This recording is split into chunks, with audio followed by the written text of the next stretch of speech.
Kataria Sanskrit class में आपका स्वागत है। ठीक है दोस्तों, अब इस चैनल के माध्यम से जो हम लोगों ने संधि प्रक्रिया जो पढ़ी वो संधि प्रक्रिया कंप्लीट हो गई थी। अब इसके बाद में हम लोग एक नया टॉपिक लेते हैं और नए टॉपिक को आगे बढ़ाते हैं। ठीक है दोस्तों, तो देखिए जैसे कि नेचुरली कहा जाता है हमारे पास में जैसे कि लकार आ जाए और शब्द रूप जब आ जाते हैं तो हमें पता ही नहीं चलता है कि हम इसके अंदर कौन सा रूप होगा, कौन सा लकार होगा, तो उसके बारे में हम लोग आज पढ़ना प्रारंभ करेंगे। ठीक है दोस्तों, तो हमारा पॉइंट रहेगा लकार और शब्द रूप। देखिए दोस्तों, वैसे तो अपने को अलग अलग पढ़ना है, जो नेक्स्ट वीडियो में हम लोग अलग अलग पढ़ेंगे, लेकिन जब मैंने ये कहा कि लकार और शब्द रूप हम लोग पढ़ेंगे तो इसका मतलब ये जो दोनों पॉइंट है वो एक ही पॉइंट बन करके आ जाता है और उस एक पॉइंट को हम लोग कहते हैं पद।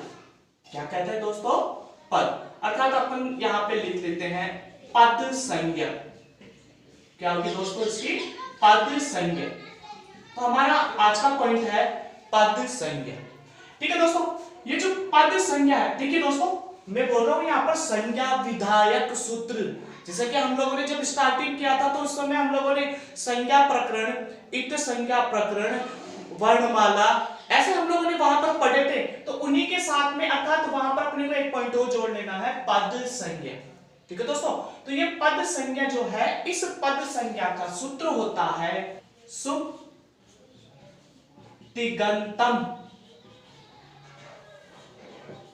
पदम।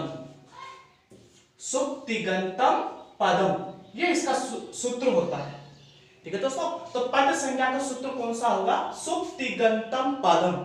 ये मान करके चलना कि जब हम लोग शत्रुरूप और धातुरूप पढ़ते हैं तो उनके लिए ये क्या है? मोस्ट है, उनके लिए इंपॉर्टेंट है दोस्तों। और इससे संबंधित क्वेश्चन भी आ सकता है कि पद संज्ञा भवति या पद संज्ञा विधायक सूत्रम किम। पद संज्ञा विधायक सूत्र होगा तो उसका आंसर क्या होगा दोस्तों? सुप्तिगंतम पदम।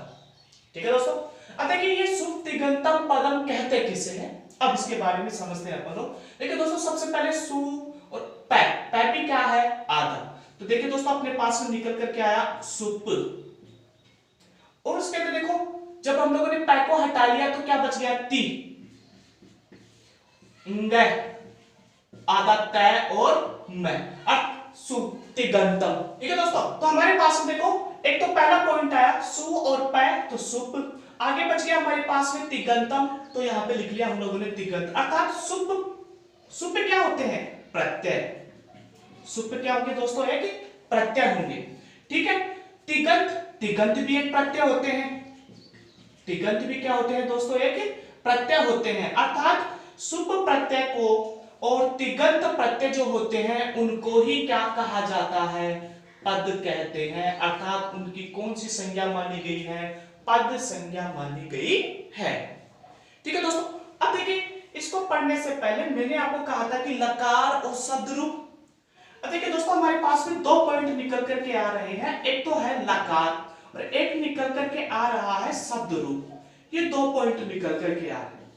अब देखिए इन दो पॉइंट जो है, इन दो पॉइंटों का यहां पर उपयोग कैसे किया जाता है, अब उसके बारे में एक बार फिर से देखो दोस्तों। पद संज्ञा विधायक सूत्र, पद संज्ञा विधायक सूत्र होता है सुप्तिगंतम पदम।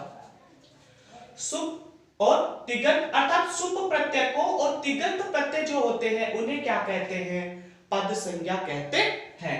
नेक्स्ट, इनका उपयोग या तो लकार में किया जाएगा या फिर किसमें? शब्द रूपों में किया जाएगा। तो ये दो पॉइंट आए, इन दोनों पॉइंटों का उपयोग इन दोनों में किया जाता है। तो किसमें किया जाता है अब वो देखते हैं दोस्तों।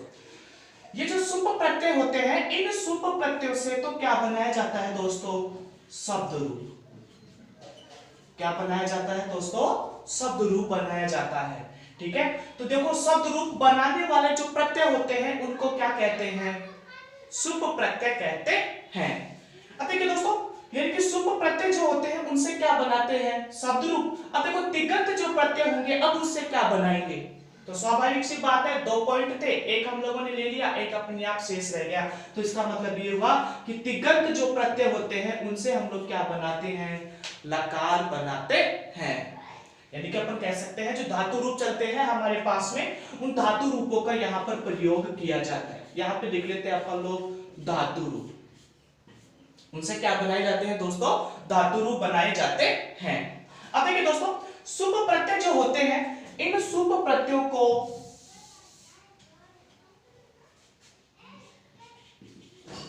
सुबंत पद भी कहते हैं। तो कंफ्यूज नहीं होना एग्जाम के अंदर, सुप प्रत्यय और सुबंत प्रत्यय दोनों एक ही हैं, अर्थात ये इन दोनों से, अर्थात अपन कह सकते हैं सुबंत और सुप प्रत्यय से क्या बनाए जाते हैं, शब्द रूप बनाए जाते हैं, और तिगंत प्रत्यय से क्या बनाते हैं, लकार बनाते हैं। अब नेक्स्ट देखिए दोस्तों, सुप प्रत्यय हो चाहे सुबंत हो, इन प्रत्ययों की संख्या होती है 21, 21। इन प्रत्ययों की संख्या कितनी होती है दोस्तों, 21 इनकी संख्या होती है। अब बात करते हैं हम लोग तिगंत की। तिगंत जो प्रत्यय होते हैं, उन तिगंत प्रत्ययों की संख्या होती है 18। कितनी होती है दोस्तों, 18। तो सुबंत प्रत्ययों की संख्या कितनी आई, 21, और तिगंत प्रत्ययों की संख्या कितनी आई, 18। सुबंत प्रत्यय से क्या बनाते हैं, शब्द रूप, और तिगंत प्रत्यय से क्या बनाते हैं, लकार कह सकते हैं अपन लोग, उसे क्या कहेंगे, धातु रूप बनाते हैं। ठीक है दोस्तों, अब देखिए ये जो हमारे पास में छोटा सा फॉर्मेट निकल करके आया, अब हम लोग देखते हैं कि सुबंत जो प्रत्यय होते हैं उनमें चलने वाले, जैसे कि हम लोग शब्द रूप बनाते हैं, शब्द रूप को बनाने वाले जो 21 प्रत्यय होते हैं वो कौन कौन से होते हैं। ऐसे ही तिगंत प्रत्यय जो होते हैं, उनसे जो हम लोग धातु रूप, लकार जो हम लोग रूप बना रहे हैं, उनमें आने वाले जो 18 जो प्रत्यय होते हैं, वो 18 प्रत्यय कौन कौन से होते हैं, हम लोग इसको आगे पढ़ते हैं। ठीक है दोस्तों, तो ये था हमारे पास में शब्द रूप और धातु रूप बनाने की प्रक्रिया, जिसको हम लोग क्या कहते हैं, पद संज्ञा कहते हैं। ठीक है दोस्तों, तो इनमें से हमारे पास में जो क्वेश्चन निकल करके आता है, जैसे कि कहा जाए कि सुबंत प्रत्यय बहुती सुबंत प्रत्यय होते हैं, तो कितने हो जाएंगे दोस्तों, 21 यानी कि 21। तिगंत प्रत्यय बहुती तिगंत प्रत्यय होते हैं कितने, 18। क्वेश्चन दिया जाए कि सुबंत प्रत्यय क्या होते हैं, शब्द रूप, तिगंत प्रत्यय जो होते हैं वो क्या होते हैं, धातु रूप होते हैं, और इन दोनों को जब जोड़ दिया जाता है तो फिर क्या बन जाता है, पद संज्ञा बनती है। ठीक है दोस्तों, तो ये था हमारे पास में चलने वाली पद संज्ञा, और उसके अंदर चलने वाले कुछ सामान्य सी जानकारी जो हमारे लिए इंपॉर्टेंट पॉइंट निकल करके आए थे। एक तो है सुबंत और एक है तिगंत। तो सबसे पहले हम लोग सुप प्रत्यय, जिसको हम लोग कह रहे थे सुबंत प्रत्यय, सुबंत प्रत्यय, इससे क्या बनाए जाते हैं, शब्द रूप बनाए जाते हैं। ठीक है दोस्तों, तो ऐसे हमारे पास में 3 वचन होते हैं, जैसे एक वचन, द्विवचन और बहुवचन। ठीक है दोस्तों, ये जो शब्द रूप जो हम लोग बनाते हैं, ये शब्द रूप विभक्तियों में बनते हैं। किसमें बनते हैं दोस्तों, विभक्तियों के अंदर बनते हैं। जैसे कि हम लोग बात करें विभक्तियां मुख्य रूप से 7 होती है, जैसे प्रथमा, द्वितीया, तृतीया, चतुर्थी, पंचमी, षष्ठी, सप्तमी, और एक माना गया है वहां पर संबोधन।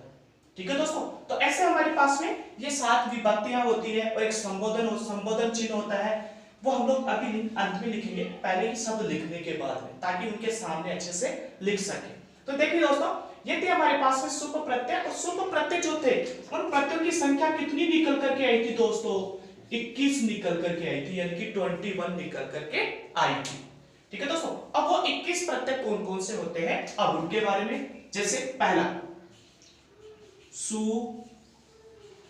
औ जस, पहला होता है सु औ जस। दूसरा होता है दोस्तों आउट सस। ठीक है दोस्तों, फिर आता है हमारे पास में ता भ्याम बिस। फिर आता है दे, ने बोलते हैं इसको, भ्याम भस, नसी, भ्याम भस नस, ओस, आम अंत में आता है दोस्तों नी ओस सु। ठीक है दोस्तों, ये हमारे पास में 21 प्रत्यय लिखे हुए होते हैं। अब एक इनके सामने विभक्तियां लिख लेते हैं अपन। प्रथमा विभक्ति,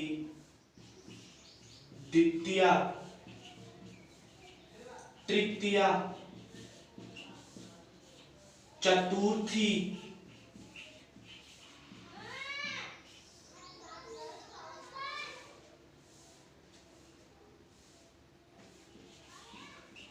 पंचमी,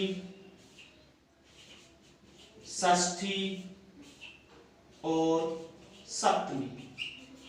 ठीक है दोस्तों, तो इस प्रकार से हमारे पास में ये 7 विभक्तियां होती है और वो होती है सु औ जस, अम औ सस, ता भ्याम बिस, ने भ्याम भस, नसी भ्याम भस, नस ओश आम, नी ओश शु।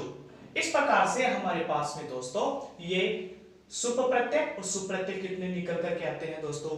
21 प्रत्यय निकल करके आते हैं। ठीक है दोस्तों, थॉर्नडाइक ने कहा था ना अभ्यास का नियम, रुचि का नियम और तत्परता का नियम, तो उस नियम को यहां पर अपनाओ, उनका उपयोग करो, क्योंकि साइकोलॉजी पढ़ने के लिए नहीं होती है, अर्थात साइकोलॉजी का मतलब होता है व्यवहार में परिवर्तन। तो दोस्तों आप लोग इनको याद करो, बार बार अभ्यास करते रहो, अभ्यास करने से ही अपने आप अपने को आने लग जाएंगे। ठीक है दोस्तों, अब ये तो थे हमारे पास में सुप प्रत्यय, सुबंत प्रत्यय, उनकी संख्या है 21। अब इसके बाद में हम लोग निकालते हैं तिगंत प्रत्यय, और उन तिगंत प्रत्ययों की संख्या थी 18। ठीक है दोस्तों, अब हमारे पास में सेकंड पॉइंट निकल करके आता है और वो होगा तिगंत प्रत्यय।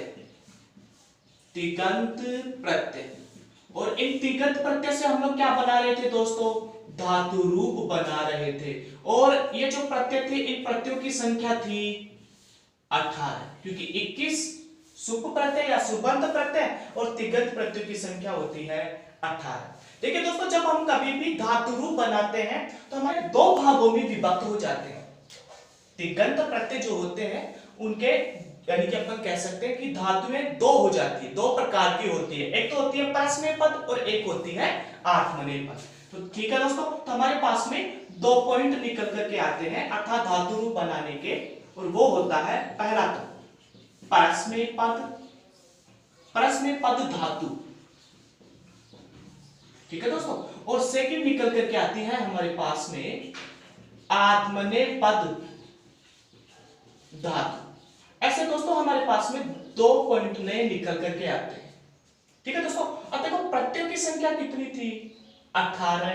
तो परस्मैय पद और आत्मनेय पद 2 हो गए। 18 में 2 का भाग देंगे तो परस्मैय पद के कितने प्रत्यय होते हैं? 9। और आत्मनेय पद के कितने प्रत्यय होते हैं दोस्तों? 9 ही प्रत्यय होते हैं, अर्थात दोनों के 9 प्रत्यय होते हैं। अब बात करें हम लोग परस्मैय पद की, तो परस्मैय पद में 9 प्रत्यय वो कौन कौन से चलते हैं, अब उनके बारे में तो देखो दोस्तों, जैसे कि हमारे पास में वही 3 वचन होंगे, एक वचन, द्विवचन और बहुवचन। देखो दोस्तों, मैं यहाँ पे शॉर्ट में लिख रहा हूं, एक वचन, द्विवचन और बहुवचन। देखिए दोस्तों, जब हम लोग ये वचन तो शब्द रूप में भी चल रहे थे, लेकिन प्रारंभ में वहां पर विभक्तियों के आधार पर शब्द रूप चलते हैं, लेकिन यहाँ पर जो ये धातु रूप होती है, ये धातु रूप किसके आधार पर चलती है? पुरुष के आधार पर, अर्थात पुरुष मुख्य रूप से 3 होते हैं दोस्तों। कौन कौन से होते हैं? प्रथम पुरुष, दूसरा होता है मध्यम पुरुष, और तीसरा होता है दोस्तों उत्तम पुरुष। ऐसे 3 पुरुष होते हैं, प्रथम पुरुष, मध्यम पुरुष और उत्तम पुरुष। ठीक है दोस्तों, और इसी तरीके से हमारे पास में आत्मनेय पद के हमने पहले इसको निकाल लेते हैं अपन। देखिए दोस्तों, इसमें चलने वाले 9 प्रत्यय होते हैं हमारे पास में टिप, तस, जी, दूसरा होता है सिप, थस, थ, और तीसरा होता है दोस्तों मिप, वस, मस। ठीक है दोस्तों, तो हमारे पास में परस्मय पद के कितने आ गए? 9। अब 9 प्रत्यय जो है वो कौन कौन से हैं? टिप, तस, जी, सिप, थस, थ, मिप, वस, मस। ठीक है दोस्तों, तो ये थे हमारे पास में चलने वाले परस्मय पद के, यानी कि परस्मय पद धातुओं के कितने प्रत्यय? 9 प्रत्यय। अब हम लोग इस तरफ आते हैं। अब बच गए कौन से हमारे पास में? आत्मनेय पद के। और आत्मनेय पद के देखिए दोस्तों वही प्रक्रिया रहेगी, जैसे कि सबसे पहले तो एक वचन, दूसरा बन जाएगा द्विवचन और तीसरा हो जाएगा बहुवचन। कहने का तात्पर्य वो ही 3 वचन रहेंगे हमारे पास में। पुरुष भी, पुरुष मैं यहाँ पे शॉर्ट में लिख रहा हूं दोस्तों, ठीक है। तो यहां पर आ गए हमारे पास में पुरुष। अब पुरुष कौन कौन से? वो ही प्रथम पुरुष, मध्यम पुरुष और दोस्तों अंत में आ जाएगा हमारे पास में उत्तम पुरुष। उत्तम पुरुष, ऐसे वो 3 पुरुष हो गए। अब देखिए दोस्तों आत्मनेय पद में चलने वाली जो 9 जो प्रत्यय होते हैं वो कौन कौन से होते हैं? तो देखो पहले तो ये कवर कर लेते हैं। टिप, तस, जी, सिप, थस, थ, मिप, वस, मस। फिर आता है हमारे पास में तय, आताम, जय। फिर आता है मध्यम पुरुष में थास,